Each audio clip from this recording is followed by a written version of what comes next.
ನಮ್ಮನೆ ತಿಂಡಿ ಯೂಟ್ಯೂಬ್ ಚಾನಲ್ಗೆ ಸ್ವಾಗತ.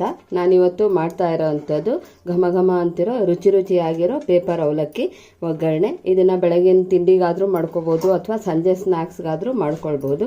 ತುಂಬ ರುಚಿಯಾಗಿರುತ್ತೆ. ಹೊಸ ರೀತಿಯಾದಂಥ ಈ ಪೇಪರ್ ಅವಲಕ್ಕಿ ಒಗ್ಗರಣೆ ಹೊಸ ರೆಸಿಪಿ ಮಾಡೋದು ಹೇಗೆ, ಹಾಗೆ ಮಾಡಲಿಕ್ಕೆ ಏನೇನು ಪದಾರ್ಥಗಳು ಬೇಕು ಅಂತ ಒಮ್ಮೆ ನೋಡ್ಕೊಳ್ಳೋಣ ಬನ್ನಿ. ಪೇಪರ್ ಅವಲಕ್ಕಿ ಒಗ್ಗರಣೆಗೆ ಬೇಕಾಗಿರೋಂಥ ಮಸಾಲೆನ ಮೊದಲು ರೆಡಿ ಮಾಡ್ಕೊಳ್ಳೋಣ. ಇಲ್ಲಿ 5 ಹಸಿಮೆಣಸಿನ್ಕಾಯನ್ನು ಹಾಕ್ಕೊಳ್ತಿದ್ದೀನಿ. ನಿಮಗೆ ಖಾರಕ್ಕೆ ತಕ್ಕನಾಗಿ ಎಷ್ಟು ಬೇಕೋ ಅಷ್ಟು ಮೆಣಸಿನ್ಕಾಯನ್ನು ಹಾಕ್ಕೊಳ್ಬಹುದು. ಹಸಿಮೆಣಸಿನ್ಕಾಯಿ ಬೇಡ, ನಾವು ತಿನ್ನಲ್ಲ ಅನ್ನೋಂಥರ ಒಣಮೆಣಸಿನ್ಕಾಯನ್ನು ಕೂಡ ಉಪಯೋಗಿಸ್ಕೊಳ್ಬಹುದು. 1 ಕಪ್ನಷ್ಟು ಕಾಯಿ ತುರಿಯನ್ನು ಹಾಕ್ಕೊಳ್ತಿದ್ದೀನಿ. 1 ಸ್ಪೂನ್ ಧನಿಯಾ ಹಾಕ್ಕೊಳ್ತಿದ್ದೀನಿ. ಅರ್ಧ ಸ್ಪೂನ್ ಜೀರಿಗೆ ಹಾಕ್ಕೊಳ್ತಿದ್ದೀನಿ. ಇದಿಷ್ಟು ಈಗ ನೀರು ಹಾಕ್ದಿರ ತಡಿ ಪುಡಿಯಾಗಿ ಪುಡಿ ಮಾಡ್ಕೊಳ್ತೀನಿ. ಈಗ ನೋಡಿ, ಪುಡಿ ಮಾಡ್ಕೊಂಡಿದ್ದಾಗಿದೆ. ಇಷ್ಟು ಪುಡಿ ಆದರೆ ಸಾಕು.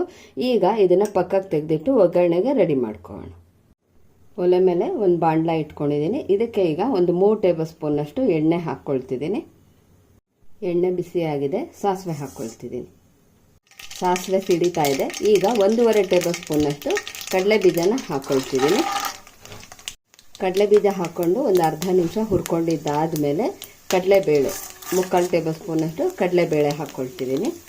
ಹಾಗೆ ಒಂದು 3/4 ಟೇಬಲ್ ಸ್ಪೂನಷ್ಟು ಉದ್ದಿನಬೇಳೆ ಹಾಕ್ಕೊಳ್ತಿದ್ದೀನಿ. ಈಗ 3 ಕೆಂಪಗಾಗೋ ತನಕ ಹುರ್ಕೊಳ್ಳೋಣ. ಈಗ ಈರುಳ್ಳಿ ಹಾಕ್ಕೊಳ್ತಿದ್ದೀನಿ. ಈರುಳ್ಳಿ ಜೊತೆನಲ್ಲೇ ಕರಿಬೇವಿನ ಸೊಪ್ಪು ಹಾಗೆ ಒಣಮೆಣಸಿನ್ಕಾಯಿ ಚೂರುಗಳನ್ನು ಹಾಕ್ಕೊಳ್ತಿದ್ದೀನಿ. ನೀವು ಒಣಮೆಣಸಿನ್ಕಾಯಿ ಬದಲು ಹಸಿಮೆಣಸಿನ್ಕಾಯಿ ಕೂಡ ಹಾಕ್ಕೊಳ್ಬಹುದು. ನಾನಿಲ್ಲಿ 2 ದೊಡ್ಡ ಸೈಜಿನ ಈರುಳ್ಳಿಯನ್ನು ಕಟ್ ಮಾಡಿ ಹಾಕ್ಕೊಂಡಿದ್ದೀನಿ. ಸ್ವಲ್ಪ ಉಪ್ಪನ್ನು ಸೇರಿಸ್ತಾ ಇದ್ದೀನಿ. ಆಮೇಲೆ ಇನ್ನು ಸ್ವಲ್ಪ ಹಾಕ್ಕೊಳ್ಳೋಣ. ಅರಿಶಿನ ಸೇರಿಸ್ತಿದ್ದೀನಿ. ಈಗ ಈ ಈರುಳ್ಳಿನ 1.5 ಇಂದ 2 ನಿಮಿಷದವರೆಗೂ ಈ ಈರುಳ್ಳಿ ಸ್ವಲ್ಪ ಮೆತ್ತಗಾಗೋ ತನಕ ಹುರ್ಕೊಳ್ಳೋಣ. ಈರುಳ್ಳಿ ಸ್ವಲ್ಪ ಸಾಫ್ಟ್ ಆಗಿದೆ. ಈಗ ನಾವು ಆಗಲೇ ರುಬ್ಬಿಟ್ಕೊಂಡಿದ್ವಲ್ಲ ಪುಡಿ, ಅದನ್ನು ಹಾಕ್ಕೊಳ್ಳೋಣ. ಇದ್ರ ಜೊತೆಲೇ ಅವಲಕ್ಕಿಗೆ ಬೇಕಾಗುವಷ್ಟು ಉಪ್ಪನ್ನು ಸೇರಿಸ್ಕೊಳ್ತಿದ್ದೀನಿ. ಈಗ ಇದನ್ನು ಈ ಒಗ್ಗರಣೆಲೆ 1-2 ರಿಂದ 3 ನಿಮಿಷದವರೆಗೂ ಹುರ್ಕೊಳ್ಳೋಣ. ಅಲ್ಲೇ ಧನಿಯಾ, ಜೀರಿಗೆ ಮತ್ತು ಹಸಿಮೆಣಸಿನ್ಕಾಯಿ ಎಲ್ಲ ಹಾಕ್ಕೊಂಡಿದ್ದೀವಲ್ಲ, ಅದರದ್ದೆಲ್ಲನೂ ಸ್ವಲ್ಪ ಹಸಿ ವಾಸನೆ ಹೋಗಬೇಕು.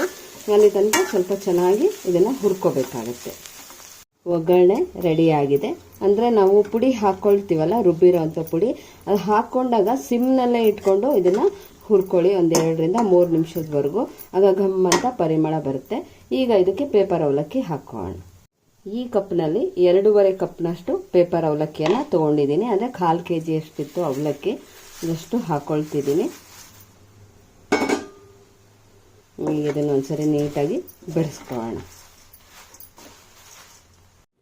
ಅವಲಕ್ಕಿ ಹಾಕ್ಕೊಂಡ್ಮೇಲೆ ಒಂದ್ಸರಿ ಚೆನ್ನಾಗಿ ಬೆರೆಸ್ಕೊಂಡಿದ್ದೀನಿ. ಅವಲಕ್ಕಿ ಹಾಕ್ಕೊಂಡಾಗಲೂ ಅಷ್ಟೇ ಉರಿ ಕಡಿಮೆನೇ ಇಟ್ಕೊಳ್ಳಿ. ಅಂದರೆ ಸಿಮ್ನಲ್ಲೇ ಇಟ್ಕೊಂಡು ಮಾಡಿದ್ರು ಆಗುತ್ತೆ. ಈಗ ಇದಕ್ಕೆ ಒಂದು ಅರ್ಧ ಲೋಟ ಅಷ್ಟು ನೀರನ್ನು ಹಾಕ್ಕೊಳ್ತಿದ್ದೀನಿ. ಅಂದರೆ ಇದು ಇವಾಗ ಹಸಿ ಅವಲಕ್ಕಿನೂ ಅಲ್ಲ ಅಥವಾ ಒಣ ಅವಲಕ್ಕಿನೂ ಅಲ್ಲ, ಆ ಥರ ಸ್ಟೇಜಲ್ಲಿರುತ್ತೆ. ಹಾಗಾಗಿ ಸ್ವಲ್ಪ ನೀರನ್ನು ಹಾಕ್ಕೊಂಡು ಬೆರೆಸ್ಕೊಂಡ್ರೆ ತಿನ್ನಲಿಕ್ಕೆ ತುಂಬ ಚೆನ್ನಾಗಿರುತ್ತೆ. ಕೊನೆಯಲ್ಲಿ ಸಣ್ಣದಾಗಿ ಹೆಚ್ಚಿರುವಂಥ ಕೊತ್ತಂಬರಿ ಸೊಪ್ಪನ್ನು ಹಾಕ್ಕೊಳ್ತಿದ್ದೀನಿ. ಈಗ ಇದೊಂದು ಸರಿ ಬೆರೆಸ್ಕೊಳ್ಳೋಣ. ಬಿಸಿ ಬಿಸಿಯಾಗಿರೋ ಕಲರ್ಫುಲ್ ಆಗಿರೋ ಪೇಪರ್ ಅವಲಕ್ಕಿ ಒಗ್ಗರಣೆ ರೆಡಿಯಾಗಿದೆ. ಈಗ ಒಂದು ಸರ್ವಿಂಗ್ ಪ್ಲೇಟ್ಗೆ ತೆಕ್ಕೊಳ್ಳೋಣ. ಈಗ ನೋಡಿ, ಒಂದು ಹೊಸ ರೆಸಿಪಿ ಪೇಪರ್ ಅವಲಕ್ಕಿ ಒಗ್ಗರಣೆ ರೆಡಿಯಾಗಿದೆ. ಇದು ಮಾರ್ನಿಂಗ್ ಬ್ರೇಕ್ಫಾಸ್ಟ್ಗಾದರೂ ಮಾಡ್ಕೊಳ್ಬೋದು ಅಥವಾ ಈವ್ನಿಂಗ್ ಸ್ನ್ಯಾಕ್ಸ್ ಆಗಿ ಕೂಡ ಮಾಡ್ಕೊಳ್ಬೋದು. ನೋಡಿ ಎಷ್ಟು ಉದುರುದ್ರಾಗಿದೆ.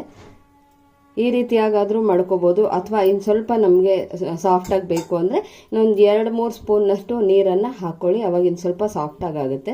ಅವಲಕ್ಕಿನ ನೆನೆಸ್ಬಿಟ್ಟು ಹಾಕ್ಕೊಳ್ಳೋಕೆ ಹೋಗಬೇಡಿ. ಇದು ಪೇಪರ್ ಅವಲಕ್ಕಿ ಆಗಿರೋದ್ರಿಂದ ನೀರಿನಲ್ಲಿ ಹಾಕಿದ ತಕ್ಷಣವೇ ಒಂಥರ ಮುದ್ದೆ ಥರ ಆಗೋಗ್ಬಿಡುತ್ತೆ. ನೀವೇನೇ ಮಾಡಿದ್ರೂ ಈ ರೀತಿ ಬಿಡಿಯಾಗಿ ಬರಲ್ಲ, ಉದುರುದ್ರಾಗಿರಲ್ಲ. ಹಾಗಾಗಿ ನೀವು ಒಣ ಅವಲಕ್ಕಿನೇ ಒಗ್ಗರಣೆಗೆ ಹಾಕ್ಕೊಂಡು ಆಮೇಲೆ ನಿಮಗೆ ಎಷ್ಟು ಬೇಕೋ ಅಷ್ಟು ನೀರನ್ನು ಹಾಕ್ಕೊಳ್ಳಿ. ಅಂದರೆ ಸ್ವಲ್ಪನೇ ನೋಡಿ ಹಾಕ್ಕೊಳ್ಳಿ. ಒಂದೇ ಸರಿ ಜಾಸ್ತಿ ಹಾಕ್ಕೊಂಡ್ರೂ ಕೂಡ ಅವಾಗಲೂ ಚೆನ್ನಾಗಾಗಲ್ಲ. ನೀವು ಕೂಡ ಒಮ್ಮೆ ಈ ರೀತಿ ಟ್ರೈ ಮಾಡಿ ನೋಡಿ ಹೇಗೆ ಬಂತು ಅಂತ ತಿಳಿಸಿ. ಈ ರೆಸಿಪಿ ನಿಮಗೆ ಇಷ್ಟವಾದಲ್ಲಿ ಈ ವಿಡಿಯೋನ ಫ್ರೆಂಡ್ಸು, ರಿಲೇಟಿವ್ಸ್ಗೆಲ್ಲರಿಗೂ ಶೇರ್ ಮಾಡಿ. ಇನ್ನೂ ಯಾರಾದರೂ ಸಬ್ಸ್ಕ್ರೈಬ್ ಆಗಿಲ್ಲ ಅಂದರೆ ಸಬ್ಸ್ಕ್ರೈಬ್ ಆಗಿ. ಈ ವಿಡಿಯೋ ನೋಡಿದ್ದಕ್ಕಾಗಿ ಧನ್ಯವಾದಗಳು.